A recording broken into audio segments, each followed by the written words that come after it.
বাংলাদেশ ব্যাংকের গভর্নর ড অহসান এইচ মনসুরের চুক্তিভিত্তিক নিয়োগ বাতিল করেছে সরকার। নতুন গভর্নর হিসেবে পেলেন মোহাম্মদ মোস্তাকুর রহমান। দর্শক, শীর্ষ সংবাদে স্বাগত শুনছিলেন শিরোনাম।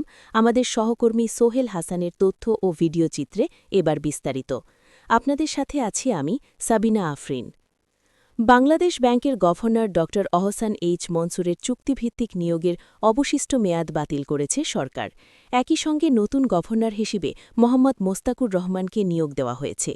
বুধবার ২৫ ফেব্রুয়ারি অর্থ মন্ত্রণালয়ের উপসচিব মোহাম্মদ আবরাউল হাসান মজুমদার স্বাক্ষরিত পৃথক দুই প্রজ্ঞাপনে এ তথ্য জানানো হয়।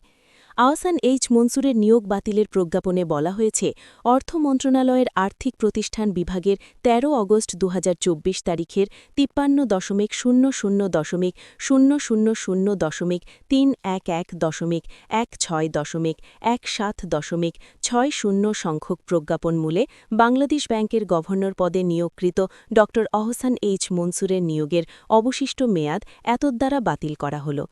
পৃথক বিজ্ঞপ্তিতে নতুন গভর্নর হিসেবে মোস্তাকুর রহমানের নিয়োগের বিষয়ে বলা হয়েছে, মোহাম্মদ মোস্তাকুর রহমান এফসিএমএকে অন্যান্য সব প্রতিষ্ঠান ও সংগঠনের সঙ্গে কর্মসম্পর্ক পরিত্যাগের শর্তে তার যোগদানের তারিখ থেকে ৪ বছরের জন্য বাংলাদেশ ব্যাংকের গভর্নর পদে নিয়োগ দেওয়া হল।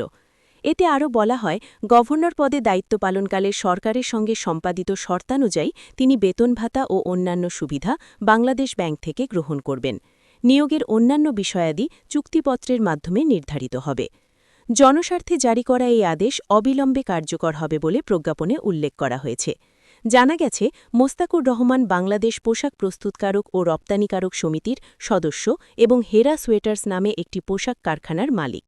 বাংলাদেশ ব্যাংকের ১৪তম গভর্নর হিসেবে দায়িত্ব পালন করবেন তিনি। এর আগে বুধবার দুপুরে সরিয়ে দেওয়া হচ্ছে এমন তথ্য ছড়িয়ে পড়ার পর হঠাৎ করে কেন্দ্রীয় ব্যাংক ত্যাগ করেন গভর্নর ড অহসান এইচ মনসুর। ২০২৪ সালের ৫ অগাস্ট আওয়ামী লীগ সরকারের পতন হওয়ার পর তৎকালীন কেন্দ্রীয় ব্যাংকের গভর্নর আব্দুর রউফ তালুকদার ৯ অগাস্ট বিকেলে পদত্যাগ করেন। এরপর ওই বছরের ১৩ অগাস্ট আহসান এইচ মনসুরকে গভর্নর নিয়োগ দেওয়া হয়। দর্শক, দেশ ও দেশের সর্বশেষ সংবাদ জানতে লাইক, কমেন্ট ও শেয়ার দিয়ে দৈনিক কালের স্রোতের ফেসবুক পেজ ও ইউটিউব চ্যানেলের সঙ্গে থাকুন। ছিলাম শীর্ষ সংবাদে। আমাদের সাথে থাকার জন্য ধন্যবাদ।